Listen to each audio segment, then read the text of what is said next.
अध्याय 4 वैदिक काल आज से 3500 से 4000 वर्ष पूर्व। इसमें हम अभ्यास के सभी प्रश्न उत्तर को हल करेंगे, जिसमें फर्स्ट है रिक्त स्थानों की पूर्ति कीजिए। इसमें हमने सभी के रिक्त स्थान को भर लिया है, जिसमें कहा है वेदों की भाषा खालिस्तान है। वेदों की भाषा क्या है? प्राचीन संस्कृत है। खा है संसार का सबसे प्राचीन ग्रंथ खालिस्तान है। क्या है संसार का सबसे प्राचीन ग्रंथ? ऋग्वेद है। आगे आर्य खालिस्तान धातु से परिचित थे। किससे परिचित थे? आर्य लौह धातु से परिचित थे। खा ऋग्वैदिक काल में सभी लोग खालिस्तान माने जाते थे। सभी लोग क्या माने जाते थे? समान माने जाते थे। ऋग्वैदिक काल में सभी लोग समान माने जाते थे। ड है राजा को जन के लोग खालिस्तान देते थे। क्या देते थे? राजा को जन के लोग भेंट देते थे। बा उचित संबंध जोड़िए। इसमें हमने सभी को उचित संबंध पहले से जोड़ लिया है। उत्तर पहला सप्त सिंधु प्रदेश का है आर्य, दूसरा रामायण का है वाल्मीकि, तीसरा महाभारत का है व्यास, चौथा राजा के रिश्तेदार का है राजन्या। प्रश्नों के उत्तर दीजिए। प्रश्न पहला वेदों के नाम बताइए। उत्तर वेद 4 है। पहला ऋग्वेद, दूसरा यजुर्वेद, तीसरा सामवेद, चौथा अथर्ववेद। प्रश्न दूसरा आर्यों के प्रमुख देवी देवताओं के नाम लिखिए। उत्तर वैदिक लोग समय समय पर अपने देवी देवताओं को प्रसन्न करने के लिए यज्ञ करते थे। क्या करते थे? यज्ञ करते थे। उनके प्रमुख देवता इंद्र, अग्नि, वरुण, सोम आदि थे। उनके प्रमुख देवता क्या क्या थे? इंद्र, अग्नि, वरुण, सोम आदि थे। प्रश्न तीसरा वैदिक काल में आश्रम व्यवस्था कैसी थी? उत्तर वैदिक साहित्य के अनुसार प्रत्येक मनुष्य का जीवन 4 अवस्थाओं में बटा था। कितनी अवस्थाओं में बटा था? मनुष्य का जीवन 4 अवस्थाओं में बटा था, जिसमें आश्रम व्यवस्था, जिसे आश्रम व्यवस्था कहा जाता था, उसे क्या व्यवस्था कहा जाता था? आश्रम व्यवस्था कहा जाता था। इसमें पहला था ब्रह्मचर्य आश्रम। इसमें बाल्यावस्था में शिक्षा प्राप्त करता था। इस आश्रम में क्या होता था? बाल्यावस्था में शिक्षा प्राप्त करता था। दूसरा गृहस्थ आश्रम। इसमें मनुष्य विवाह कर परिवार चलाता था। गृहस्थ आश्रम में क्या करते थे?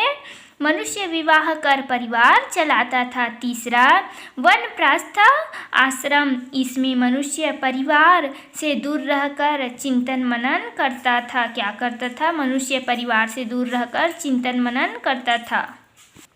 चौथा संन्यास आश्रम। इसमें मनुष्य घर परिवार से दूर रहकर तीर्थ यात्रा करते हुए जीवन का अंतिम समय व्यतीत करता था। चौथा आश्रम में क्या होता था? इसमें मनुष्य घर परिवार से दूर रहकर तीर्थ यात्रा करते हुए जीवन का अंतिम समय व्यतीत करता था, संन्यास आश्रम में। प्रश्न चौथा वैदिक काल के समाज में वर्ण व्यवस्था कैसी थी? उत्तर वैदिक काल में समाज 4 वर्णों में बटा था। कितने वर्णों में बटा था? वैदिक काल में 4 वर्णों में बटा था। पहला ब्राह्मण वर्ण, जो यज्ञ करवाते थे और वेद पढ़ते पढ़ाते थे। दूसरा क्षत्रिय वर्ण, जो जनपद में शासन और उनकी रक्षा करते थे। तीसरा वैश्य वर्ण, जो जनपद में खेती और पशुपालन करते थे। क्या करते थे? खेती और पशुपालन करते थे। चौथा शूद्र वर्ण, जो सेवा कार्य करते थे। शूद्र वर्ण क्या करते थे? सेवा कार्य करते थे। वर्ण व्यवस्था के कारण ही आगे चलकर समाज में जाति व्यवस्था पनपी। कौन से व्यवस्था के कारण समाज में जाति व्यवस्था पनपी? वर्ण व्यवस्था के कारण। प्रश्न 5 आर्यों के रहन सहन का वर्णन कीजिए। उत्तर आर्यों का जीवन सीधा साधा एवं सरल था। कैसा था? सीधा सादा एवं सरल था। वे लकड़ी एवं मिट्टी के घरों में रहते थे। कैसे घरों में रहते थे? लकड़ी एवं मिट्टी के घरों में रहते थे। अपनी गायों के लिए बड़ी बड़ी गौशालाएं बनाते थे। कैसी गौशालाएं बनाते थे? बड़ी बड़ी गौशालाएं बनाते थे। उनके भोजन में दूध, दही, मक्खन, छाछ, घी, गेहूँ, जौ, मांस आदि प्रमुख रूप से शामिल था। कैसा क्या क्या शामिल था उनके भोजन में? दूध, दही, मक्खन, छाछ, घी, गेहूँ, जौ, मांस आदि प्रमुख रूप से शामिल था। पिता परिवार का मुखिया होता था। समाज में पुरुषों का अधिक महत्व था। समाज में किनका अधिक महत्व था? पुरुषों का अधिक महत्व था। प्रश्न 6, वैदिक संस्कृति की प्रमुख देन का वर्णन कीजिए। उत्तर, वैदिक संस्कृति की प्रमुख देन इस प्रकार है। पहला, संस्कृत भाषा। संस्कृत भारत की अधिकांश भाषाओं की जननी है। किसकी जननी है? भारत की अधिकांश भाषाओं की जननी है संस्कृत। दूसरा, वैदिक साहित्य। यह भारत की सबसे प्राचीन साहित्य है। भारत की कैसे साहित्य है? सबसे प्राचीन साहित्य है। तीसरा, गणतांत्रिक परंपरा। प्रश्न 7, ऋग वैदिक काल में पशुपालन की विशेषताएं बताइए। उत्तर, वैदिक काल में लोगों का प्रमुख व्यवसाय पशुपालन था। लोगों का प्रमुख व्यवसाय क्या था? वैदिक काल में पशुपालन था। वे खेती भी करते थे, जौ उगाते थे, लेकिन खेती उनका प्रमुख व्यवसाय नहीं था।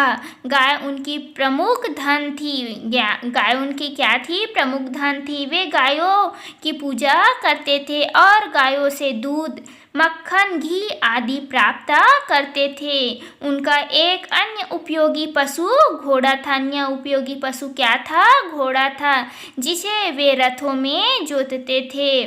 इसके अलावा वे भेड़, बकरी और कुत्ता भी पालते थे। इनके अलावा और क्या पालते थे? भेड़, बकरी और कुत्ता भी पालते थे। वे पशुओं को चारागाह में चराते थे। ये चारागाह संभवतः उनके सामूहिक अधिकार में था। वे अपने पशुओं के लिए चारा कम पड़ने पर नई जगह में जाकर बस जाते थे। पशुओं के लिए चारा कम पड़ने पर क्या करते थे? नई जगह जाकर बस जाते थे। प्रश्न 8, उत्तर वैदिक काल में कृषि एवं उद्योग धंधों के विकास का वर्णन कीजिए। उत्तर वैदिक काल में कृषि की उन्नति हुई। किसकी उन्नति हुई? वैदिक काल में कृषि की उन्नति हुई। किसान कई प्रकार के अन्न का अधिक मात्रा में उत्पादन करने लगे, जैसे चावल, गेहूँ, तिल, दाल आदि।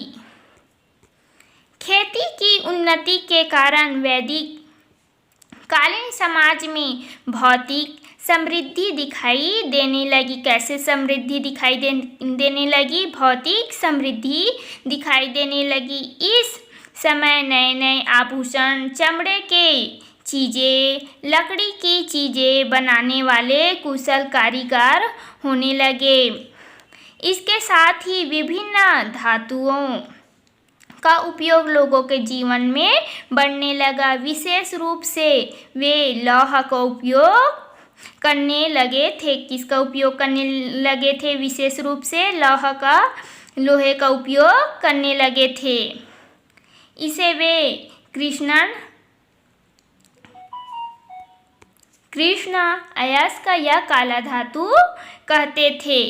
प्रश्न 9, ऋग वैदिक काल में महिलाओं की स्थिति कैसी थी? उत्तर है, ऋग वैदिक काल में महिलाओं की स्थिति अच्छी थी। कैसी थी? ऋग वैदिक काल में महिलाओं की स्थिति अच्छी थी। वैदिक काल में महिलाओं को सम्मान प्राप्त था। वे यज्ञ जैसी धार्मिक क्रियाओं में पुरुषों के साथ भाग लेती थी। इस समय महिलाएं शिक्षित होती थी। इस समय महिलाएं कैसी होती थी? शिक्षित होती थी। कई महिलाओं ने वेदों के सूक्तों की रचना भी की है। वेदों की क्या रचना की है? सूक्तों की रचना भी की है। इसमें प्रमुख थी घोषा व अपाला। क्या थी? घोषा व अपाला।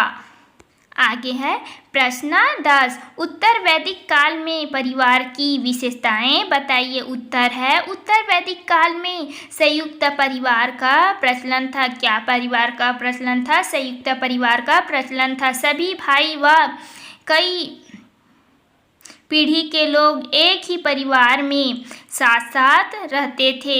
सबसे बुजुर्ग पुरुष परिवार का मुखिया होता था। सबसे बुजुर्ग पुरुष क्या होता था? परिवार का मुखिया होता था।